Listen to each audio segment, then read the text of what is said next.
I'm Blaine Carter, and together we're going to be exploring the what, why, and how of open source technologies.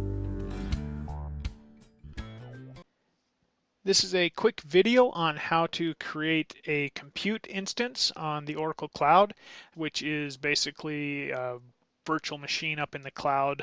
We're going to put Linux on ours today. So to get started, we will start in the dashboard and we will click Create Instance. We will locate the compute area and we will hit Create. This takes us to the wizard we'll use to create our new compute instance. I want to put Oracle Linux on mine, and I do like to use the latest and greatest, so I will search for Oracle Linux 7 here and select that one. You could at this point just click Review and Create and accept all of the defaults. I'm going to step through and show you a couple of the options instead, so we'll click the Next button right here. I just need a small one, so I'm going to go ahead and use an OC3. You can see the number of OCPUs that takes in the memory. I'm going to click Next, and this is a little bit of information about the instance itself. For starters, we're going to want to name it something that we can find later, so we don't mix it up with other people's. If you happen to be sharing, see if I can spell my name right, if you happen to be sharing the cloud service, we do want to use an SSH key, and this is one that I've already predefined, so I'll just click on that and select the one that I've defined before. If you have not already defined one, you can click on the Add SSH and you can generate one in there or upload a public key, whatnot. We'll just use the one that I have already created. From there, we'll hit Next.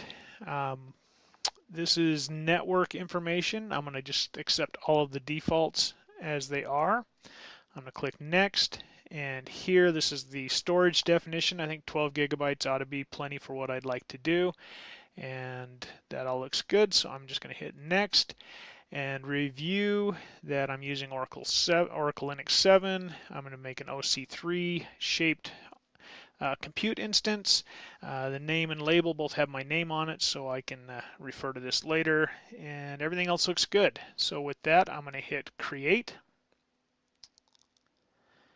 and you can see up here the little box showing you information on what's going on.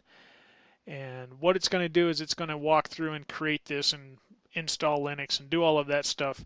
And so while it does its thing, I'm going to cut the video here, and I will come back when this is done. And it looks like our compute instance is done being created. If you look right here on the dashboard, you can see that we have 3 compute instances.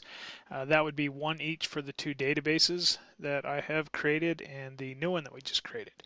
So to quickly jump over to the service panel for the compute instances, you just click on that number 3, and that will take us over here.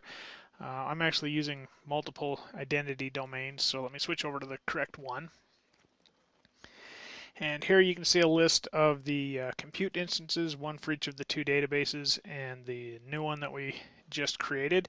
Now before we can connect up to our new instance, we have to enable access to it. And to do that, we would use a security list. Now if you want to go in and check out the documentation and walk through how to create a new security list and give it all the policies that you would like to have, I'm not going to cover that right now, but you can go through and check out the documentation. I'm going to kind of cheat a little bit, and I'm just going to add one of the security lists for the database that I have already stood up that has SSH access enabled. So I will click that, click Add. There's our new security list. And now, if we switch over to our terminal, and I'm going to SSH in, I'm going to pass it in the SSH key that I added earlier.